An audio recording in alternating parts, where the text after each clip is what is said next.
সম্মানিত শ্রদ্ধেয় দিনদার ভাইরা, রব্বুল ইজ্জত ওয়াল জালালের হাজার কোটি শুকর, যিনি জিলহজ মাসের প্রথম দশকের জুমায় আমাদেরকে মসজিদে আসার সুযোগ করে দিয়েছেন। শুকরিয়াতান বলি আলহামদুলিল্লাহ। প্রিয় ভাইয়েরা, কোরবানির আগে একমাত্র জুমা এটা। আগামী বৃহস্পতিবারে কোরবানির ঈদ বাংলাদেশে অনুষ্ঠিত হবে ইনশাআল্লাহ। ঈদের পরের দিন হলো পরবর্তী জুমা। সেজন্য কোরবানির সাথে সম্পৃক্ত কিছু মাসাইল, কিছু প্রয়োজনীয় জিজ্ঞাসার জবাব আমি আপনাদের সামনে দেওয়ার চেষ্টা করব আজকের এই জুমায় ইনশাআল্লাহ। কোরবানির ইতিহাস, ঘটনা আপনারা জানেন। প্রথম কোরবানি দিয়েছেন হযরতে হাবিল। তিনি একটা পশু আল্লাহর রাস্তায় কোরবানি করেছেন। তার ভাই কাবিল তিনিও কোরবানি করেছেন। তিনি চাষি ছিলেন, কৃষক ছিলেন। কিছু ফসল তিনি আল্লাহর রাস্তায় উৎসর্গ করেছেন। সে জামানায় কোরবানি কবুল হওয়ার নগদ বিধান ছিল। আগুন এসে জ্বালিয়ে দিত। তখন হাবিলের কোরবানি গ্রহণ হলো। এটা আগুন এসে জ্বালিয়ে দিয়েছে। এখন আল্লাহ তাআলা এই সিস্টেমটা আর রাখেন নাই। যদি এখনো কার কোরবানি কবুল হয়েছে, জ্বালিয়ে দেওয়ার ব্যবস্থা থাকতো, তাহলে আমার মতো এরকম বহু ইমাম সাহেব, খতিব সাহেবও হয়তোবা কোরবানি দিত না। কারণ বুজুর্গি প্রকাশ হয়ে যেত। এখন এটা না করার কারণে অন্তত আমরা কোরবানি কবুল হোক আর না হোক, গোশত খাওয়ার একটা ব্যবস্থা আল্লাহ তাআলা রেখে দিয়েছেন। গোশত খাওয়া পরকালের ব্যাপারটা যাই হওয়ার হবে। তো কোরবানি কিভাবে কবুল হয় সেটা আমাদের জানলে ওই চেষ্টাটা আমরা করে দেখতে পারি। কোরবানি কবুল না হওয়ার কারণে কাবিল উত্তেজিত হয়ে হাবিলকে বলেছিল, লাআকতুলান্নাক, তোকে আমি খুন করে ফেলবো। হাবিল বলল যে, তুমি আমাকে খুন করার জন্য এগিয়ে আসলে আমি তোমাকে খুন করতে যাব না। আমি চাই তোমার গুনাহ তোমার ঘাড়ে থাক, আমার গুনাহটাও তোমার ঘাড়ে উঠুক।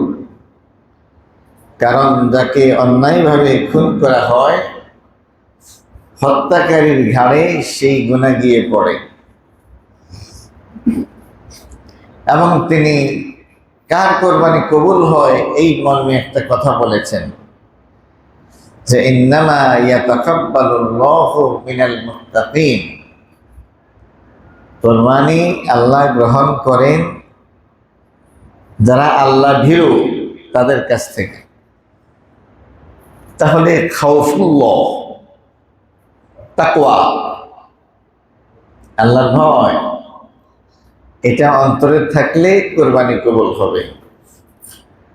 এটা অন্তরে না থাকলে শুধু গোশত খাওয়া উদ্দেশ্য হলে, সামাজিকতা উদ্দেশ্য হলে, তাকওয়া ছাড়া পশু কোরবানি করলে সেটা গ্রহণযোগ্য হবে না। আর বর্তমানে আমরা যে কোরবানি করতেছি এই রসুমটা আল্লাহ তাআলা প্রথম সূচনা করেছেন ইব্রাহিম আলাইহিস সালাতু ওয়াস সালামের মাধ্যমে। ইতিহাস আপনারা জানেন, তিনি তার ছেলেকে জবাই করতে আদিষ্ট হয়েছেন। আল্লাহর নির্দেশে তিনি ছেলেকেই জবাই করতেছিলেন। ছেলে বাবাকে বলল যে, বাবা, আপনি কি আমাকে কোরবানি করতে পারবেন? আপনার একমাত্র ছেলে আমি, আমাকে পাওয়ার জন্য আপনার কত দোয়া, কত প্রার্থনা, কিন্তু আল্লাহর কি ফয়সালা, আল্লাহ আমাকেই জবাই করতে বললেন আপনাকে। আমার এই নিষ্পাপ চেহারার দিকে তাকাবেন আপনি? আপনি কি পারবেন আমাকে জবাই করতে? আল্লাহর নির্দেশ যদি তখন পালন না হয়, আপনি যদি পরীক্ষায় ফেল করেন, আমি সবর করব আল্লাহর সিদ্ধান্তের উপর, ইনশাআল্লাহ। কিন্তু চেষ্টায় অন্তত আপনি কোনো ত্রুটি রাখিয়েন না। বাবা হয়ে ছেলেকে জবাই করবেন, নিঃসন্দেহে অনেক কঠিন একটা ব্যাপার। অন্তত সেই মুহূর্তে মানবিক কোন দুর্বলতা আপনাকে যাতে না পেয়ে বসে, আপনি আমার চেহারাকে উল্টিয়ে দেন, যাতে আমার চোখে আপনার চোখ না পড়ে, আমার চেহারার দিকে আপনার নজর না পড়ে। তিনি তাই করলেন। ফালাম্মা আসলামা ওয়াতাল্লাহু লিল জাবিন, তিনি যখন তাকে উপর করলেন অথবা কাত করলেন এবং ছুরি যখন চালিয়ে দিলেন, আল্লাহ দেখলেন তিনি তখন আল্লাহর প্রেমে, আল্লাহর ভালোবাসায় হাবুডুবু খাচ্ছেন। দুনিয়ার প্রতি সামান্যটুকুন মোহ, ভালোবাসা, ইশক, মুহাব্বত তার হৃদয়ের মধ্যে নেই। রব্বুল আলামিন তখন কবুল করে ফেললেন এবং খুশি হয়ে গেলেন। ওয়ানাদাইনাহু আইয়া ইব্রাহিম, আমি তখন ডেকে বললাম, ইব্রাহিম, কাদ সাদ্দাকতার রুইয়া, হয়ে গেছে, এবার থামো, থেমে যাও, তুমি তোমার স্বপ্ন বাস্তবায়ন করেছো। আমি তোমার ছেলে কোরবানির যে সওয়াব, সেটাই আমি তোমাকে দান করলাম। সুবহানাল্লাহ। যাও, বেহেশতের একটি দুম্বা আমি তোমাকে হাদিয়া দিলাম, তুমি এটাই জবাই করো। সুবহানাল্লাহিল আযীম ওয়া বিহামদিহি। অবশেষে তিনি পাশে থাকা একটা দুম্বা, যা আল্লাহ তাআলা পাঠিয়েছেন জান্নাত থেকে, ইসমাইলের পরিবর্তে তাকেই তিনি জবাই করলেন। তাহলে আমাদের ভুলে গেলে চলবে না, ছেলে কোরবানির প্রতিদান এই দুম্বা। এখানে কোনো আবেগ কাজ করেনি, এখানে কোনো রিয়া, কোনো প্রদর্শন ইচ্ছা এখানে সামনে আসেনি, দুনিয়ার কোনো মোহ, কোনো ভালোবাসা সামনে আসেনি। আমরা যখন কোরবানি করব, এটা মাথায় রাখবো, এই আল্লাহর ভয়, আল্লাহর ভালোবাসা, আল্লাহর জন্য উৎসর্গ করা, এটা যাতে মাথায় থাকে। আল্লাহ তাআলা আমাদেরকে বোঝার তৌফিক দান করুন। কুল ইন্না সলাতি ওয়া নুসুকি ওয়া মাহইয়ায়া ওয়া মামাতি লিল্লাহি রাব্বিল আলামিন।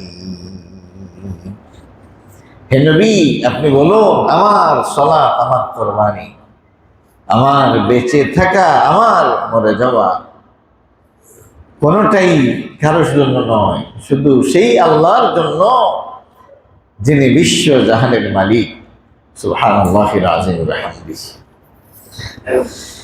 প্রিয় ভাইয়েরা, এই হলো কোরবানির সংক্ষিপ্ত সূচনা এবং ঘটনা। আজকে আমি সেদিকে আর বেশি যাব না। কোরবানি করাটা কি, কোরবানির ব্যাপারে দুইটি কথা আছে। কারো কারো মতে এটা হলো সুন্নত, সুন্নতে মুআক্কাদা, আর কারো কারো মতে এটা হলো ওয়াজিব। ইমাম মালিক, ইমাম শাফিঈ, ইমাম আহমদ ইবনে হাম্বল, ওনাদের মতে কোরবানি করা এটা ওয়াজিব না, এটা হলো সুন্নত। করলে সওয়াব হবে, না করলে গুনাহ হবে না। পক্ষান্তরে ইমাম আউজাঈ, ইমাম লাইস, ইমাম আবু হানিফা, ইমাম ইবনু তাইমিয়া এবং ইমাম আহমদের আরো একটি বর্ণনা, তাদের মতে কোরবানি করা হলো ওয়াজিব। কারণ আল্লাহ বলছেন ফসল্লি লিরাব্বিক, রবের জন্য সালাত আদায় করো, ওয়ানহার, এবং কোরবানি করো। এটা একটা ওয়ার্ডার, আর ওয়ার্ডার এটা ওয়াজিব হয়, এটা আবশ্যক হয়। এটা হলো ওনাদের দলিল। এছাড়া আরেকটা বর্ণনা এসছে সাহাবীদের পক্ষ থেকে, মান ওয়াজাদা সাআতান, যে ব্যক্তি কোরবানি করার সামর্থ্য রাখে, ওয়ালাম ইউদাহি, কিন্তু কোরবানি করে নাই, ফালা ইয়াকরুবান্না মুসাল্লানা, তারা যাতে আমাদের ঈদগাহে না আসে, তারা যাতে আমাদের ঈদগাহে না আসে। আসলে নবী মুহাম্মদুর রাসূলুল্লাহ সাল্লাল্লাহু আলাইহি ওয়াসাল্লাম কোরবানি সবসময় করেছেন, মৃত্যুর আগ পর্যন্ত কখনো কোরবানি ছেড়ে দেন নাই। সেজন্য আমাদের যাদের সামর্থ্য আছে, আমাদেরও প্রতি বছর কোরবানি করা উচিত, সুন্নতে ইব্রাহিমকে জীবিত করার জন্য এবং সুন্নতে রাসূল সাল্লাল্লাহু আলাইহি ওয়াসাল্লামকে জীবিত করার জন্য। আল্লাহ তাআলা বুঝার তৌফিক দান করুন। এরপরে আসেন, কোরবানি শরীকে করা যাবে, কোরবানি শরীকে করা যাবে। হযরত জাবের থেকে বর্ণিত যে হযরত আব্দুল্লাহ বলছেন, জাবের ইবনে আব্দুল্লাহ থেকে বর্ণিত, তিনি বলছেন যে নাহারনা মা রাসূলিল্লাহ সাল্লাল্লাহু আলাইহি ওয়াসাল্লাম, আমরা হুদাইবিয়ার বছর কুরবানি করলাম। আল বুদনা আন সাবআ, 7 জনের পক্ষ থেকে একটা উট, ওয়াল বাকারা আন সাবআ, এবং গরু 7 জনের পক্ষ থেকে, গরু 7 জনের পক্ষ থেকে। তবে একটা বকরি একজনের পক্ষ থেকেই হবে, আর প্রত্যেকের জন্য হলো গরু এবং মহিষের সব, মানে 7 ভাগের 1 ভাগ। সুতরাং সেখানে 7 নাম বসানো যাবে। মূলত এই কাজটা করা হয়েছে সহজীকরণের জন্য। অনেকের বাসায় গরুর গোশতের আগ্রহ, ছাগলের গোশত অতটা খেতে পারে না, আবার একা একটা গরু কোরবানি দেওয়া সম্ভব না, 20-30 হাজার টাকা তার বাজেট।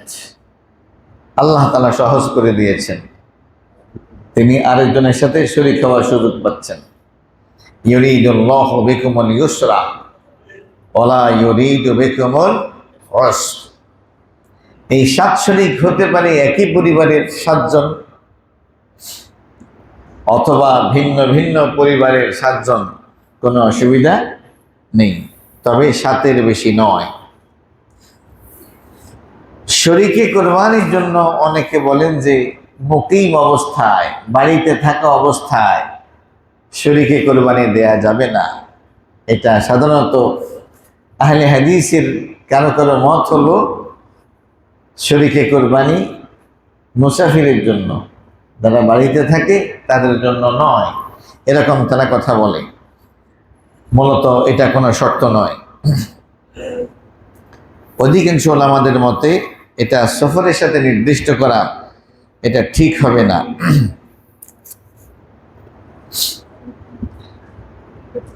আর এটা তাহলে তো আরো কঠিন হয়ে যাবে। ইউরিদুল্লাহু বিকুমুল ইউসরা ওয়ালা ইউরিদু বিকুমুল উসর। সামর্থ্যবানদের অনেকের পক্ষেই তখন কোরবানি করা কঠিন হয়ে পড়বে, যাদের কম সামর্থ্য আছে। সেই জন্য মুসাফির হোক আর মুকিম হোক, ইনশাআল্লাহ সবাই শরীকে কোরবানি করতে পারবেন। তবে একটি ছাগল কেউ যদি কোরবানি করেন, তাহলে তিনি তার পক্ষ থেকে এবং পুরো পরিবারের সবার পক্ষ থেকে সেই পরিমাণ 100 হলেও সমস্যা নেই যে আমি এবং আমার পরিবারের পক্ষ থেকে এই ছাগল কোরবানি করলাম, এটা জায়েজ। মৃত ব্যক্তির পক্ষে কোরবানি করা।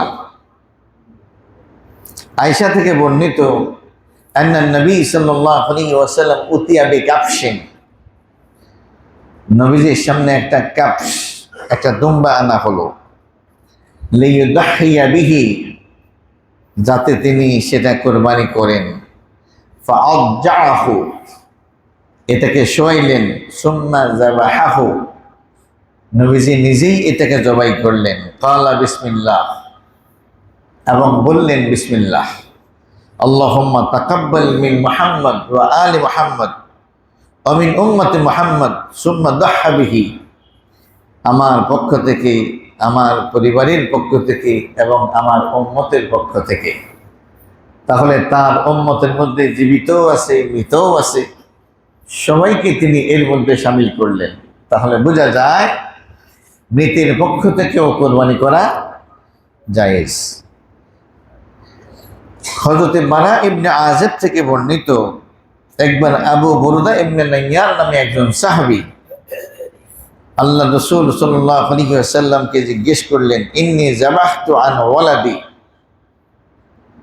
আমি আমার সন্তানের জন্য জবাই করব। ফাআকাররাহুন নবী, নবীজি স্বীকৃতি দিলেন যে ঠিক আছে, তুমি এটা করতে পারো। ওয়ালাম ইয়াসআলহু, আল্লাহর নবী তাকে জিজ্ঞেস করেন নাই হাল ওয়ালাদুহু হাইয়ুন আম মাইয়্যিত, তোমার সন্তানটা কি জীবিত নাকি মৃত, এটা জিজ্ঞেস করেন নাই। এতে বোঝা গেল কোরবানি জীবিতের পক্ষ থেকেও জায়েজ, মৃতের পক্ষ থেকেও জায়েজ। সিয়াম, হজ, সাদাকা, এগুলো মাইয়্যিতের পক্ষ থেকে জায়েজ। অবশ্য আমাদের হানাফি মাযহাব মতে এটা কোনো সমস্যা নেই। সওম আপনি রাখতে পারেন নাই, মারা গেছেন, তখন আপনার পক্ষ থেকে আপনার উত্তরসূরিগণ এটাকে ফেরিয়ার ব্যবস্থা করবে, কাফারার ব্যবস্থা করবে। মানে একজনের কাজ আরেকজনের করে দেয়া, এটাকে বলা হয় নিয়াবাত। কোরবানিও যেহেতু সাদাকার মধ্যে শামিল, সুতরাং এটাও একজনের আরেকজন করে দিতে পারবে। অবশ্য কেউ কেউ বলছেন মাইয়িতের পক্ষ থেকে কোরবানি করলে এটার গোশত নিজেরা খেতে পারবে না, এটা পুরোটাই সাদাকা করে দিতে হবে। মূলত এটা কারো কারো মত। জমহুরের মত হলো জীবিত হোক আর মৃত হোক, সবার কোরবানির গোশতের হুকুম এক, সবাই খেতে পারবে।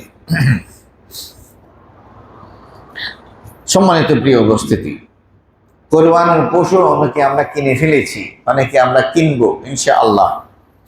তবে 4টা বড় ধরনের সমস্যা থাকলে কোরবানির পশু জায়েজ হবে না কোরবানির জন্য। সেটা হলো আল আওরা, যদি একদম চোখেই না দেখে, টোটালি এরকম যদি হয়, স্পষ্ট বোঝা যায় এই পশুটা আন্দা, হেঁটে কোরবানির স্থান পর্যন্ত এটা সে দেখে না, তার সামনে কি খাবার দিল না এটা সে বুঝে না, দেখে না, এটা দিয়ে হবে না। আল মারিদা, এমন অসুস্থ যে বুঝাই যায় দূর থেকে, রোগা, কি, এটা দিয়ে হবে না। আল কাসিরা, একদম এই এই এই এই কাসিরা যেটা, সেটাও হবে না, ক্ষীণকায়। এর ফলে আল আজফা আল্লাতী লা মুখা ফি আযমিহা, হাড্ডির মধ্যে কোনো তস জস কোনো কিছু নাই, একেবারে জীর্ণ শীর্ণ এরকম পশু দিয়ে কোরবানি হবে না, এটা মাথায় রাখবেন। কোরবানির চামড়া এটা চাইলে নিজেরা ব্যবহার করতে পারবেন, জায়নামাজ বানিয়ে, বিছানার চাদর বানিয়ে ব্যবহার করতে পারবেন। তবে উত্তম হলো যারা ভোগ করবে তাদেরকে দিয়ে দেয়া, বিক্রি না করে। একটা বর্ণনায় আসছে, মান বাআ জালদা উদহিয়া ফালা উদহিয়াতা লাহ, যারা কোরবানির পশু চামড়া বিক্রি করে তাদের কোরবানি হবে না। ইমাম আবু হানিফা এবং ইমাম আহমদ ইবনে হাম্বলের একটি বর্ণনায় আসছে এটা বিক্রি করলেও জায়েজ হবে। কারণ ইবনে ওমর রাদিয়াল্লাহু তাআলা আনহু আন্নাহু ইয়াবিউ জিলদা বাকারা, তিনি গরুর চামড়া বিক্রি করেছেন, ওয়া ইয়াতাসাদ্দাক সামানা, এবং এর মূল্য তিনি বিক্রি করে দিয়েছেন, তিনি হাদিয়া দিয়ে দিয়েছেন, সাদাকা করে দিয়েছেন। তাহলে বোঝা গেল নিজেরা ভোগ করার জন্য বিক্রি করা জায়েজ হবে না। এটা হলো প্রথম হাদিসের উদ্দেশ্য, নিজেরা ভোগ করার জন্য বিক্রি করা জায়েজ হবে না। তবে যারা ভোগ করবে তাদেরকে আস্ত চামড়া দিয়ে দেওয়াটাই হলো উত্তম। আর যদি আপনারা বিক্রি করেন তাহলে এর মূল্য নিজেরা খাবেন না, পুরোটাই দিয়ে দিতে হবে। মূলত কোরবানির কোনো কিছুই বিক্রিযোগ্য নয়, তার রশি, তার ফুল, তার মালা, তার চামড়া, তার খুর, এমনকি তার গোশত। অনেকে চিন্তা করলো আমি যেহেতু 10 মণ গোশত পাইলাম তাহলে বিক্রি করি না। কোরবানির দাতা এর কোনো কিছুই বিক্রি করতে পারবেন না, এটা মাথায় রাখবেন। যার কোরবানি বড় হবে তার সওয়াব বেশি হবে, এটাই স্বাভাবিক। লান তানালুল বিররা হাত্তা তুনফিকু মিম্মা তুহিব্বুন, মাল মানুষের একটা প্রিয় জিনিস, আর আল্লাহর কাছে প্রকৃত পূর্ণ সওয়াব পেতে হলে তার প্রিয় জিনিসটা আল্লাহ তাআলাকে দান করতে পারবে। সুতরাং যার কোরবানিতে খরচ বেশি হবে তার কোরবানি, তার স্যাক্রিফাইস বেশি হবে, তার সওয়াবও বেশি হবে, কোনো সন্দেহ নেই। লম্বা রুকু, লম্বা সেজদা, লম্বা কেরাত দিয়ে নামাজ পড়লে সেই নামাজের মর্যাদা বেশি হয়, সওয়াব বেশি হয়। এখন একজন লোক সামর্থ্য থাকার পরেও তিনি যদি 100 লিখ দেন 10,000 টাকা দিয়ে, আর আরেকজন 10 লাখ টাকা আল্লাহর জন্য খরচ করলো, আল্লাহর নির্দেশে খরচ করলো, নিঃসন্দেহে তার সওয়াবের পরিমাণ বেশি হবে। তবে অবশ্যই ইখলাস শর্ত। কি শর্ত? ইখলাস। কুল ইন্না সলাতি ওয়া নুসুকি ওয়া মাহইয়ায়া ওয়া মামাতি, ইখলাস শর্ত। ফাসাল্লি লিরাব্বিকা ওয়ানহার, অবশ্যই কোরবানি রবের জন্য হতে হবে। তার জন্য যাতে করে এর মধ্যে মানুষকে দেখানো, গৌরব অর্জন করা, শরফ অর্জন করা, পত্রপত্রিকায় নাম আসা যে আমাদের সবচেয়ে বড় কোরবানি যিনি দিয়েছেন সেই তালিকায় আপনার নাম থাকতে হবে, এই তামাশা করলে কিন্তু এটা হবে না। এটা শুধুমাত্র কোরবানির জন্যই হতে হবে। কসাইয়ের মজুরি গোশত থেকে দেয়া যাবে না। কি যে গোশতের কেজি 1000 টাকা, কসাইকে গোশত দিয়ে 5000 টাকা দিলেন আর 5000 টাকা দিলেন, এমনি না। মজুরি গোশত তাকে দিতেও পারেন, নাও দিতে পারেন। গোশত দিবেন এই জন্য মজুরি কিছু কমাই দিবেন, কোরবানিই হবে না। এটাও তো এক ধরনের বিক্রি করাই হলো। আল্লাহ মাফ করুক, এমনটা করা যাবে না।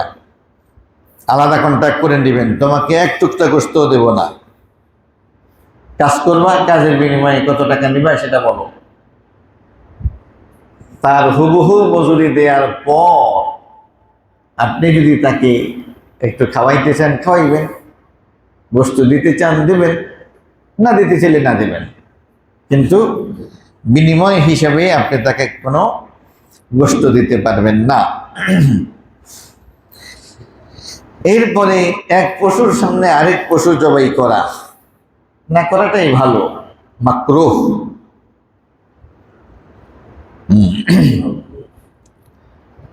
তবে এখন তো অনেকটা সম্ভব হয় না, একই গলিতে সবগুলোই দাঁড়াই থাকে। তারপরে যতদূর সম্ভব হলে আমল করার চেষ্টা করবেন। কারো যদি সামর্থ্য থাকে বাট নগদ সামর্থ্য নেই, আগামী মাসে টাকা চলে আসবে, 2 মাস পরে টাকা চলে আসবে, কোনো সমস্যা নেই। ঋণ পরিশোধের সামর্থ্য আছে, এই অবস্থায় ঋণ করে কোরবানি করা এটা নাজায়েজ হবে না, এটা জায়েজ হবে। এটা কি? কারণ একটা লোক সামর্থ্যবান, হঠাৎ করে তিনি নগদ টাকার ক্রাইসিসে পড়েছেন। হ্যাঁ, আগামী সপ্তাহে টাকা চলে আসবে, বাট আজকে টাকা নেই। এই মুহূর্তে 1 সপ্তাহের জন্য, 10 দিনের জন্য তিনি 20-50 হাজার টাকা ধার করলে আবার পরিশোধ করার সামর্থ্য তার আছে। এই অবস্থায় তিনি ঋণ করে কোরবানি করতে পারবেন, কোনো অসুবিধা নেই। কোরবানির পশুকে কষ্ট না দেয়া। ইন্নাল্লাহা কাতাবাল ইহসান আলা কুল্লি শাই, সব কাজ সুন্দরভাবে করা এটা আল্লাহ তাআলা আবশ্যক করে দিয়েছেন। ফাইজা কাতালতুম ফাআহসিনুল কিতলাহ, যখন তোমরা জবাই করবা সুন্দরভাবে করবা, ধারালো অস্ত্র দিয়ে করবা। ওয়াইজা যাবাহতুম ফাআহসিনুল যাবহা, যখন কোনো কিছু জবাই করবা সুন্দর মতো করবা। ওয়ালিয়াহিদ আহাদুকুম শাফরাতাহ ওয়ালিয়ালিহ যাবিহাতাহ, পশুকে যতটা কম কষ্ট দিয়ে জবাই করা যায় এটা মাথায় রাখবেন। এমন বোতা ছুরি এই যে চালাইতে আছে, এটা কিন্তু ঠিক না। যত দ্রুত সম্ভব জবাই করা যায় এরকম ইস্পাতের জবাইয়ের ছুরি ব্যবহার করার চেষ্টা করবেন। এরপরে গরুকে হুজুর আসার আগেই আধা ঘন্টা আগে শোয়াইয়া থুইয়া দিছেন, বাইন্দা থুইয়া দিছেন, সবাই দায়িত্ব ধরে রাখছে, আর হুজুর আস্তে আস্তে 15 মিনিট 10 মিনিট চলবা, গরুকে অনেক কষ্ট দিচ্ছেন, এটা ঠিক না। এরপরে গরু জান যাওয়ার আগেই চামড়া খোলা শুরু করছে, যেন তর সইতেছে না কখন খাইব। না, তাকে স্বাভাবিকভাবে মৃত্যুবরণ করতে দেন। হ্যাঁ, এবং চামড়া টোটালি জান কবজ হওয়ার পরে চামড়া খোলা শুরু করবেন। যতটা সম্ভব তাকে কম কষ্ট দেওয়ার চেষ্টা করবেন, এটা ইসলামের দৃষ্টিভঙ্গি। এরপরে পশুর বয়স, যারা উট জবাই করবেন 5 বছরের নিচে হলে কিন্তু উট কোরবানি হবে না। আমাদের দেশে উট আছে নাকি? নাই, কোথাও কোথাও থাকতে পারে। গরু এবং মহিষ 2 বছর হইতে হবে, 2 বছর, দাঁত দেখে নেবেন। 2 বছরের কম হলে কোরবানি হবে না। ছাগল, ভেড়া, দুম্বা 1 বছরের কম হলে কোরবানি হবে না। কয় বছর? অবশ্য ছাগলের ব্যাপারে, ভেড়া এবং দুম্বার ব্যাপারে যদি 6 মাসের মধ্যেই এতটা মোটা তাজা হয়ে যায়, দেখতে মনে হয় 1 বছর 1 বছর, কিন্তু বয়স হয়নি, তাহলে ছাগলের ক্ষেত্রে এই অনুমতি আছে। আমরা যারা শরীকে কোরবানি করি, কারা? আমরা যারা শরীকে কোরবানি করি, শরীকদার একটু দেখে নিয়েন। হ্যাঁ, আমাদের গ্রামে যারা গ্রাম্য সালিশ করে, দেখলাম যে এরা পরস্পর ব্যয়। হ্যাঁ, এক সালিশদারের ছেলে আরেক সালিশদারের মেয়ে, তারা নিজেদের জোড়া নিজেরাই বাচ্চা নিয়েছে। তারাও বুঝে আমরা সমাজে আকাম কুকাম করি, সাধারণ ভালো মানুষগুলো আমাদের ছেলের কাছে মেয়ে বিয়ে দিবে না, আমাদের মেয়েকে তারা বিয়ে করতে আসবে না, তারা তাদের জোড়া বাচ্চা নিয়েছে। কোরবানির ক্ষেত্রেও যারা গোশখোর, আপনি আপনার বন্ধু বাচ্চা নেবেন। যারা সুদখোর, তারা আপনি আপনার বন্ধু বাচ্চা নিয়েন। কোন নামাজি তাদের সাথে চাইয়েন না। কোন হালাল খানওয়ালা, সারা বছর যারা হালাল খান, তারাও কিন্তু আরেকজন হালাল খানেওয়ালাকেই জোড়া হিসাবে পয়সা নিয়েন, সব জায়গায় যাইয়েন না। কথা কি বুঝে আসছে? আল্লাহওয়ালাকে বন্ধু বানাবেন। কোনো সাথী না পালে একটা ছোট্ট ছাগল 3000 টাকাতে কিনে ঘরের ছাদের উপরে জবাই করবেন। কথা কি বুঝে আসছে? জোড়াটা ঠিক রাখবেন। কিয়ামতের দিন সবকিছু তো জোড়াই জোড়াই হবে, দলে দলে উঠবে। কি সেদিন মানুষ দলে দলে উঠবে। ওয়ামতাজুল ইয়াউমা আইয়ুহাল মুজরিমুন, পাপীরা আলাদা হয়ে যাও। দুনিয়াতে নেককার, বদকার, পাপী, গুনাহগার, আল্লাহওয়ালা সবাই একই সাথে, একই বাজারে, একই ঘাটে অবস্থান করে। কিন্তু কিয়ামতের দিন আল্লাহ যখন এই ঘোষণা দিবেন, আলাদা হও, সেদিন তো আর নেককারদের সাথে থাকা যাবে না। তো আলাদা যেহেতু হইতেই হবে, এখন থেকে চর্চা করেন, এখন থেকে চর্চা করেন। আর আপনার এই স্ট্রিক্টনেস, এটা কাউকে কাউকে হেদায়েতের পথে আসতে সহযোগিতা করতে পারে। কেউ একজন আপনাকে বলল, আপনাদের সাথে আমাকে শরীক রাখেন, আপনি বিনয়ের সাথে বললেন, ভাই আমি তো আপনাকে নামাজ পড়তে দেখি না, আমি দুঃখিত। কি তখন সে চিন্তা করবে, একজন নামাজির সাথে আমার পক্ষে কোরবানিতে শরীক হওয়া সম্ভব হয়নি। একজন বলল, ভাই আমাকে শরীকের মধ্যে রাখেন, আপনি বলছেন যে আমি দেখি, আমি বুঝি, আমাদের শরীরদের সাথে বুঝি। তখন পরে তাকে বললেন, ভাই অন্যরা তো দেখলাম যে আপনার কথা শুনে অতটা রাজি হইতেছে না, কেন রাজি হচ্ছে না আল্লাহ কিতে করবো। তখন তো সে তারটা বুঝে যাবে। কি বলেন ঠিক কিনা? যে আমি তো উল্টাপাল্টা করি, ওরা তো উল্টাপাল্টা নাই। আল্লাহ তাআলা আমাদেরকে বুঝার তৌফিক দান করুন। কোরবানি তাকওয়া চর্চার বিধান, সেটা গোশত খাওয়ার বিধান নয়। সম্মানিত ভাইরা আমার, আপনারা জানেন যে কেউ যদি হাদিসের মধ্যে আসছে ঈদের আগে কোরবানি করে, ঈদের নামাজের আগে কোরবানি করে, তাকে বলা হয়েছে আবার কোরবানি করার জন্য। তার কোরবানি হবে না, যেহেতু সে সিরিয়াল ব্রেক করেছে, সিরিয়াল ব্রেক করেছে। ঈদের নামাজও পড়লো, কোরবানিও করলো, এতেই নাকি তার কোরবানি হবে না, কারণ কোরবানি আগে করছে। কিন্তু যদি ঈদের নামাজ তো আর ফরজ নামাজ না, ঈদের নামাজ ফরজ, ফজরের নামাজের মতো ফরজ, এশার মতো ফরজ। তো যিনি ফজরই পড়েন নাই, এশাই পড়েন নাই, তার কোরবানির কি অবস্থা হবে? আর ইন্নামা ইয়াতাকাব্বালুল্লাহু মিনাল মুত্তাকিন, মুত্তাকিদের কাছ থেকে আল্লাহ কোরবানি গ্রহণ করবেন। তো যার ফরজ নামাজ নাই, এই লোকের হৃদয়ের মধ্যে যে আল্লাহর ভয় নাই, কোনো সন্দেহ আছে?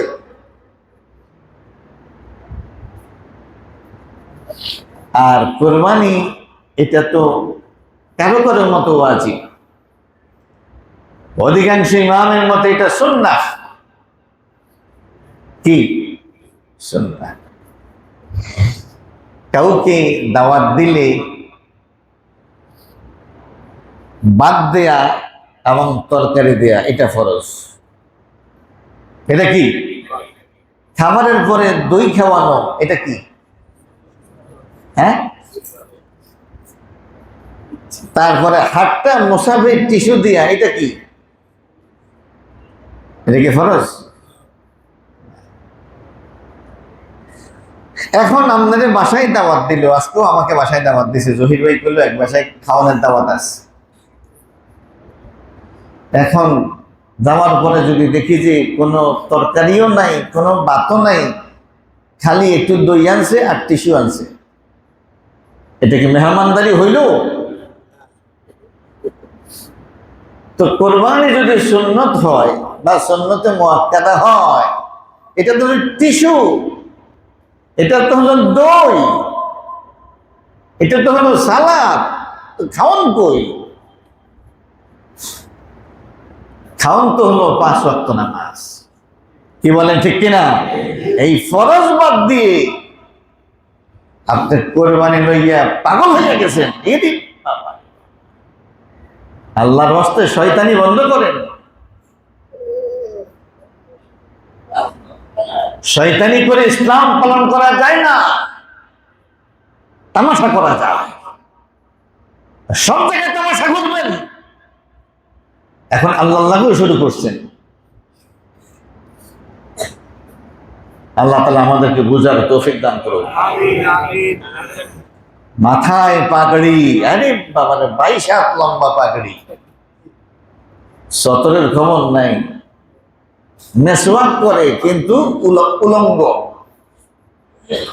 মেসওয়াক করে নামাজ পড়লে 70 গুণ সওয়াব হইব। এখন মেসওয়াক করে কিন্তু লুঙ্গি নেই। বুঝতে হবে, ফরজ নামাজ বাদ দিয়ে কোরবানি তামাশা, শয়তানি। আল্লাহ আমাদেরকে বোঝার তৌফিক দান করুন। কোরবানি 10 তারিখ, 11 তারিখ, 12 তারিখ 3 দিন করা যাবে আমাদের হানাফি মাযহাব মতে। শাফি মাযহাব মতে 10-এর পরে আরো 3 দিন, 11, 12, 13 3 দিন করা যাবে। রাতেও কোরবানি করা যাবে, তবে উত্তম হলো দিনের বেলায় কোরবানি করা। উত্তম কখন? এরপরে হলো আজকাল কিছু শয়তান বাইর হয়েছে, এরা বলে যে ভোগ নয় ত্যাগেই সুখ। ভোগ নয়, আস্তা গরু কিন্না ছেড়ে দিছে, এটা চড়ে বেড়াবে। পশু প্রেমিক। কি প্রেমিক? পশু প্রেমিক। পশু জবাই এখানে উদ্দেশ্য। পশু রাস্তায় ছেড়ে দেয়া এটা কোরবানি নয়, এটা হলো আল্লাহর সাথে তামাশা করা। পশু আল্লাহর দেয়া নেয়ামত, এই পশু জবাই এখানে মূল উদ্দেশ্য। এটা কারো কারো খোদা হইতে পারে, কারো কারো মা হইতে পারে, এই বিশ্বাস আমাদের নয়। আমাদের বিশ্বাস হলো চতুষ্পদ জন্তু, এগুলোকে আল্লাহ তাআলা আমাদের উপকারের জন্য সৃষ্টি করেছেন, হ্যাঁ, এবং তিনি বিধান রচনা করেছেন। কোরবানির দিন তিনি ঘোষণা করেছেন 5 দিন রোজা রাখা হারাম। রোজার ঈদ, কোরবানির ঈদ এবং এরপরে আরো 3 দিন। কারণ এই কয়দিন মেহমানদারি, আল্লাহর পক্ষ থেকে মেহমানদারি।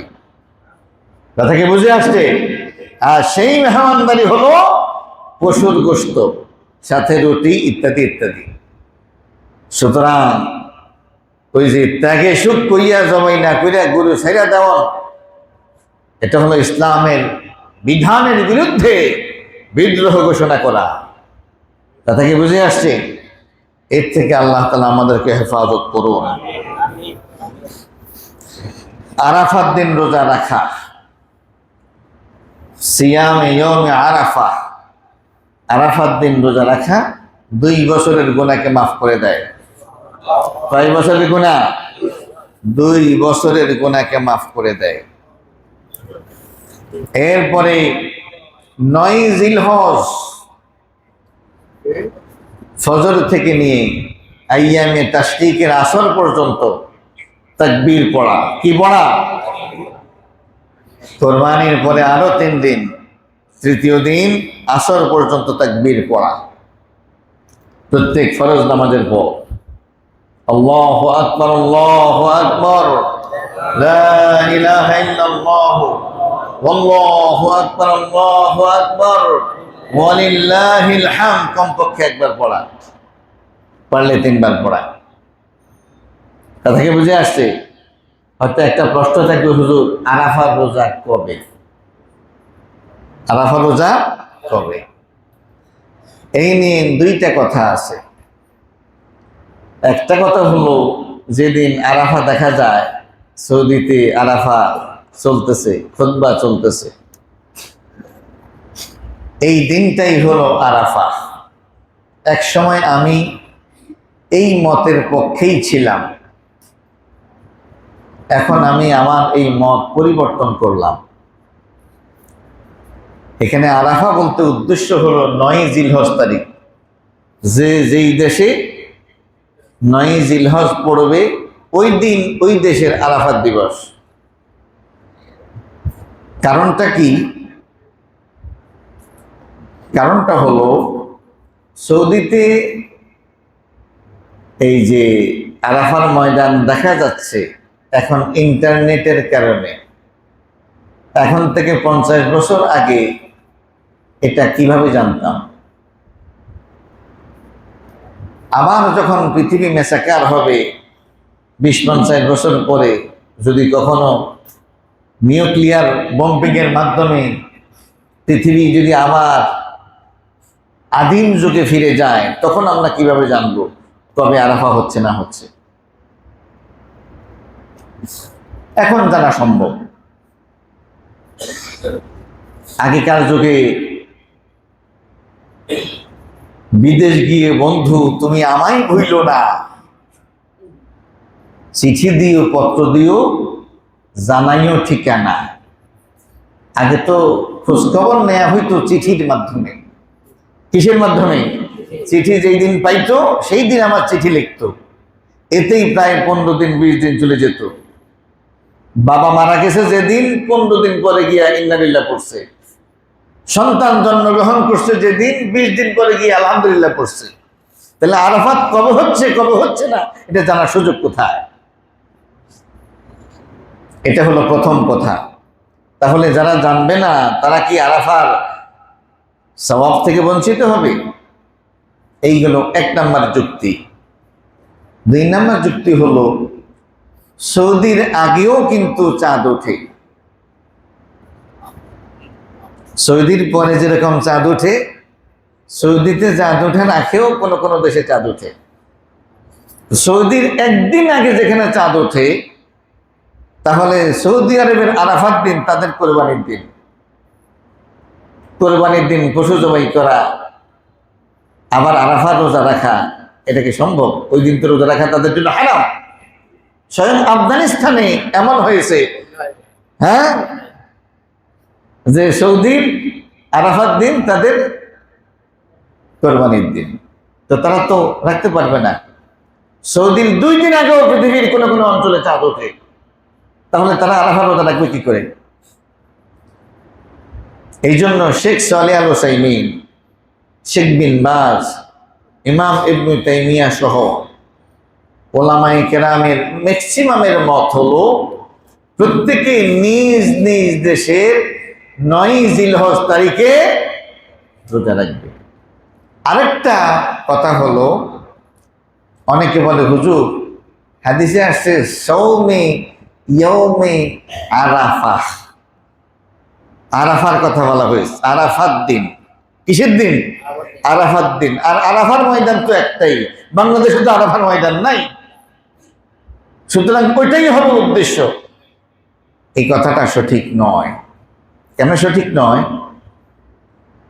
যেমন ধরেন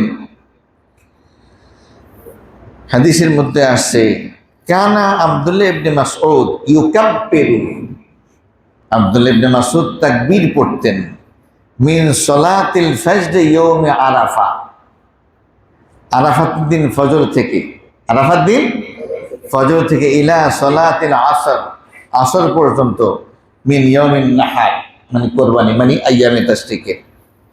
তারা তাকবীর শুরু করতেন কবে থেকে? আরাফাত দিন থেকে। তো এখানে আরাফাত দিন দ্বারা কি উদ্দেশ্য? আরাফাত দিন দ্বারা উদ্দেশ্য হলো এখানে 9 জিলহজ তারিখ, 9 জিলহজ তারিখ। আমরা আরাফাত দিন থেকে তাকবীর পড়ি নাকি আমাদের 9 জিলহজ তারিখ থেকে তাকবীর পড়ি?